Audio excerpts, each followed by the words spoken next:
Hello students এইটো ভিডিওৰ মাধ্যমত আমি জীৱৰ পৰিপুষ্টিৰ বিষয়ে আলোচনা কৰিম।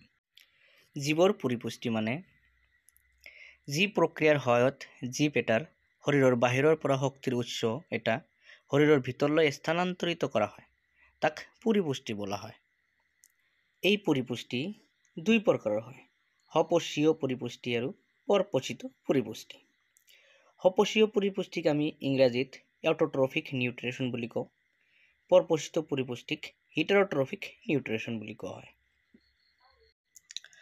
সকলো ধৰণৰ উদ্ভিদ সপোষীয় পৰিপুষ্টিৰ উদাহৰণ, কাৰণ উদ্ভিদবিলাকে নিজে নিজৰ খাদ্য প্ৰস্তুত কৰি ল'ব পাৰে, সেইকাৰণে ইহঁতক সপোষীয় জীৱ বুলি কোৱা হয়। ঠিক আছে, ইয়াত চোৱা প্লান্ট ফটোসিন্থেটিক ব্যাক্টেৰিয়া আমি সপোষীয় পৰিপুষ্টিৰ উদাহৰণ ল'ব পাৰি। পৰপোষিত পৰিপুষ্টিৰ উদাহৰণ আমি মানুহ কাঠকুটাক ল'ব পাৰি, কাৰণ ইহঁতে নিজে নিজৰ খাদ্য প্ৰস্তুত কৰি ল'ব নোৱাৰে, ইহঁতে বেলেগৰ পৰা পুষ্টি সংৰক্ষণ কৰে।